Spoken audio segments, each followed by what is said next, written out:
जीवन आप जी को मिला है परमात्मा प्राप्ति के लिए और इसका कोई यूज नहीं। यदि आप ये कार्य नहीं करते हो, बाकी जो संतानोत्पत्ति, उनमें मोह ममता, उनकी परवरिश, ये तो पशु पक्षी आपसे भी ज्यादा प्यार और श्रद्धा से करते हैं। तो पशु और पक्षियों के जीवन में और आपके जीवन में कोई भिन्नता नहीं। परमेश्वर ने मनुष्य जीवन वैसे ही नहीं दिया, क्योंकि जब तक हम तत्व ज्ञान से परिचित नहीं होते, हम इसकी कीमत से, इसकी वैल्यू से परिचित नहीं है। परमेश्वर ने ये हमें शरीर दिया मनुष्य का, इसमें सद्बुद्धि दी, हाथ पैर ऐसे दिए कि हम मकान बना सकते हैं, झोंपड़ी डाल सकते हैं, गर्मी सर्दी से बच सकते हैं, समय पर खाना बनाकर खा सकते हैं, मेहनत मजदूरी करके हम अपनी रोजी रोटी कमा सकते हैं। इसके इसलिए दिया था परमात्मा ने कि ये सब सुविधा करके आप अपनी एक छान डाल के, झोंपड़ी डाल के या मकान बना के, जैसे भी प्राकृतिक आपदाओं से बच सकते हो जो आपके भजन में बाधक हो सकती है। जैसे तूफान आता है, आंधी आ गई, ओले गिर गए, वर्षा आ गई, सर्दी ज़्यादा होगी, गर्मी अधिक होगी, उनसे बचने के लिए एक छान डाल लो, एक मकान बना लो साधारण सा, और अपनी रोजी रोटी के लिए काम भी करो और भगवान भी भजो। पुण्यात्माओं, काल ने इस कलयुग में सारे हथकंडे अपना लिए कि ये भगवान भक्ति ना कर सके। ये मनुष्य इतनी विज्ञान की तरक्की करवा दी, ऐसे रेडियो, टेलीविजन, एफएम दिन रात चलने जा बकवास, किसी टाइम ऑन कर ले टीवी ने, जब नाच गाने शुरू पाएंगे। मोबाइलों के अंदर सारी बकवास भर लो, सारा दिन कान का लाए रहो, दूसरे ना पता के कर रहा, कान में ला और जेब में डाल ले, सुने जा बकवास सारा दिन। और फिर अब ये शिक्षा बना दी। अब शिक्षा इसलिए आवश्यक थी, काल ने तो बनाई है हमारे को भगवान से दूर करने के लिए, यह शिक्षा का स्तर। और परमेश्वर ने पता था कि यह शिक्षा स्तर आवेगा, शिक्षा का समय, तो मैं अपने बच्चों को अपनी पहचान बता सकूंगा, सदग्रंथों को दिखा सकूंगा। और जब आपको ज्ञान हो जाएगा, फिर आपके अंदर वो दोष नहीं रहेगा जो शिक्षा से उत्पन्न हुआ। क्या हुआ कि अब कितनी फैक्ट्रियां, कितने प्रकार के ये सरकारी कार्यालय खुल गए, इनमें जो एम्प्लॉइज हैं, कर्मचारी अधिकारी हैं, अब ये बहुत बिजी रहते हैं। आप देखो बैंक में एक कलर को समय नहीं लगा रहता है। फिर वो सारा दिन तो वहाँ डिस्टर्ब माइंड आते फिर क्या गुटी लाओगा या फिर टेलीविज़न चलाओगा मनोरंजन के लिए, और फिर पढ़ कर सो जाएगा, तड़के खाकर रोटी सुबह फिर भाग लेगा। तो और पहले क्या होता था कि सब कोई भेड़ बकरियां पाला करता, कोई गऊ पाल लेता था, कोई वैसे मजदूरी कर लेता था छोटी मोटी, कोई मानसिक ऐसा काम नहीं था, ना किसी का टेंशन थी। परमात्मा टाइम पर टूक दिया करता था, भगवान पर आश्रित थे, वर्षा के लिए प्रार्थना करते रहते थे, मालिक को याद करते थे। तो भक्ति का तो समय वो था बहुत बेस्ट। और अब काल ने ये सारे हथकंडे अपना लिए। इनमें से एक शिक्षा भी है जो डिस्टर्ब करने के लिए हमें इतना ये छोटे मोटे खिलौने बना लिए, कोई जहाज बना लिया, रॉकेट बना ली, और इन्हीं से हम मान बैठे कि हम भगवान से भी सुप्रीम है। नहीं, ये भूल है जीव की। अगर 2 वर्ष वर्षा ना हो, परमात्मा दया ना करें, और जैसे पीछे हाहाकार मच गई थी, ग्लेशियन खत्म हो गया, और पानी भी नहीं रहेगा, ये हो जाएगा, ये जो चाहे सो कर दे। अब इतनी बर्फ गिर दी, ग्लेशियन कर दी सारे का, तो हम क्यों ना उस मालिक से अर्ज करें तो सब कुछ ठीक कर दे। विज्ञान तरीके से हम कितना क्या कर सकते हैं। तो अगर 2 वर्ष वर्षा ना हो ना, ये सारे रॉकेट, ये जहाज उस एयरपोर्ट पर खड़े खड़े जंग लगाए, इनका कोई बैठनिया नहीं पावे इनमें, न ये टेलीविजन देखे, क्योंकि पेट ना भरेगा। बकवास तो जब आवे, जब हमारे अंदर समय पर टूक मिल जाए प्राणी को। एक बार अकाल गिर गया था, एक भयंकर अकाल गिरा था, और 2 वर्ष पहले तो 1 वर्ष का अकाल बहुत होता था। तो उसमें इतनी हाहाकार मच गई कि जो दिल्ली के सेठ और राजा लोग होते थे, जो नान पुलाव खाया करते थे, उन्हें रोटी भी ना पाई, घास तोड़ तोड़ के खाए, धक्के खाते अंडे और मर गए भूखे। तो परमात्मा कहते हैं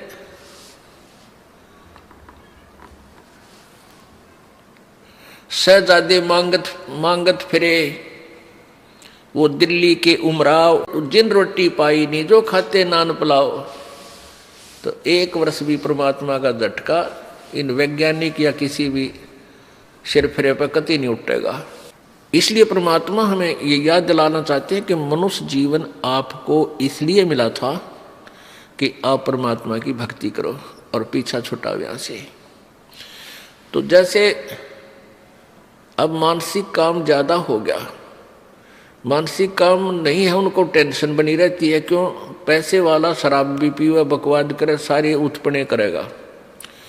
तो शराब पी कर आता है घर में, उसकी पत्नी और बच्चे उससे दुखी हो जाते हैं, टेंशन का कारण बन गया।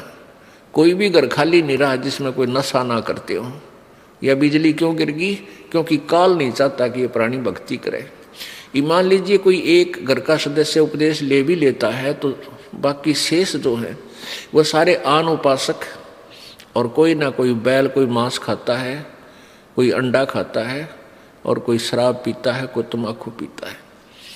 और फिर आन उपासना में इतने गहरे रंगे जा चुके हैं कि उस सत साधक के साथ संघर्ष शुरू कर देते हैं, उसके नाम को भी खंडित करवाने की चेष्टा करते हैं। ये काल का जाल है। तो इसके लिए हमने सावधान होना है और पूरे विश्वास के साथ मीराबाई, ध्रुव और प्रहलाद जी की तरह हमने दृढ़ होकर इस मार्ग को अपना सफल करना है। तो प्रसंग चल रहा है कि साईं इतना दीजिए जिसमें कुटुंब समावे, हम भी भूखे ना रहे, अतिथि ना भूखा जावे। अब हमारे लिए परमात्मा ने ये उदाहरण दिया है कि इस कलयुग में, अब वर्तमान में जो माया जोड़न की दौड़ लगी है, ऐसी होड़ लगी है कि इस इंसान को माया के सिवाय पैसे के अतिरिक्त कुछ भी दिखाई नहीं देता। ना नाता दिखाई देता है, ना कोई लाज शर्म लोग की रह रही है। तो ये ऐसा क्यों हो गया? अज्ञानता से।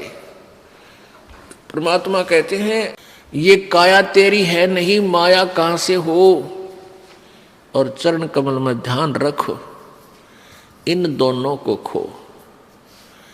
अब काया तेरी है नहीं, शरीर है तेरा नहीं, और तू संपत्ति ना अपनी मान बैठा, नालायक के भूल पड़ गई तेरे।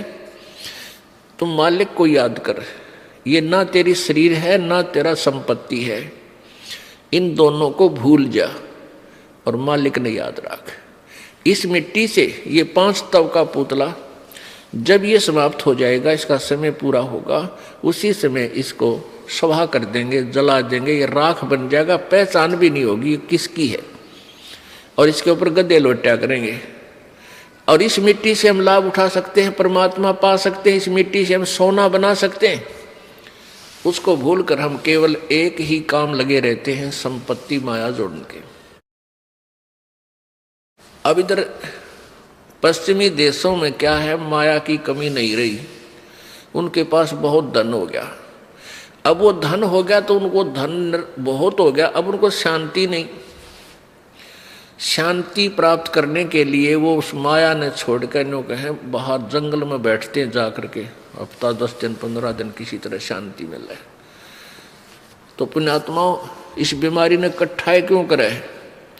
परमात्मा पर विश्वास रखो, कैसे मदद करेगा भगवान आपकी। कबीर साहब कहते हैं साईं इतना दीजियो जिसमें कुटुंब समावे, हम भी भूखे ना रहें, अतिथि न भूखा जावे। इतना मांगिए।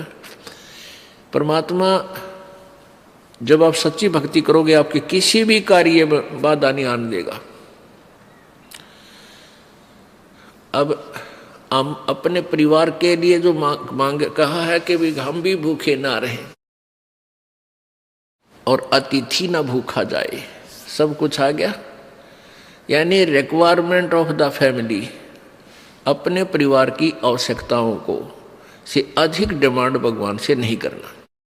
और फिर जो आपके पास पैसा शेष बचता है उसको पुण्य में अधिक लगाओ, जैसे परमेश्वर ने स्वयं ये लीला करके दिखाई। परमेश्वर कहते हैं दान दिए धन घटे नहीं, चढ़ी चोंच भर ले गई नदी न घट्यो नीर, और दान दिए धन घटे नहीं कह रहे साहिब कबीर। परमात्मा कहते हैं देते को हर देत है जहां तहां से आन, और ना दिया फिर मांगते फिर यो परमात्मा सुना नहीं कान। जैसे किसी ने पिछले जन्मों में पुण्य किया है, आज वो गाड़ियों में चलते हैं, बहुत अच्छी व्यवस्था घर की है, और जिन्होंने पूर्व जन्म में दान नहीं किया आज वो गरीब इतने हो गए हैं, मजदूरी भी कर लेते हैं, कोई कागज चुगते फिरते हैं, दिए भाई बाबा दिए, कोई नहीं देता चवन्नी। तो क्यों नहीं देता? क्योंकि उसने पिछले जन्म में पुण्य नहीं किया। तो कहते हैं परमात्मा कह रहे हैं कि देते को हर देत है। किसी ने दान किया है पूर्व जन्म में, तो आज भगवान उसके ठाठ कर रखे हैं, और अब भी दान करोगे तो इस जन्म में भी मिलेगा आपको, और अगले में भी, नेक्स्ट में भी मिलेगा। और दान करोगे ही नहीं तो दोगे, मिलेगा कहां से? देते को हर देत है जहां तहां से आन, और जिसने दान नहीं किया, नहीं दिया, सो मांगते फिर यो परमात्मा सुने नहीं कान। धर्म बिना दापे नहीं, ये प्राणी प्रपंच, आस बिरानी क्यों करे तन दिया हो तो संच। एक समय परमात्मा कबीर जी जब यहाँ वो परमेश्वर बनारस के अंदर काशी में लीला करने आए हुए थे, वो यही ज्ञान प्रचार किया करते थे जैसे दास आपको बता रहा, जो परमात्मा ने, परमेश्वर कबीर जी ने 600 वर्ष पहले अपने मुख्य ज्ञान में, तत्व ज्ञान में बोला था।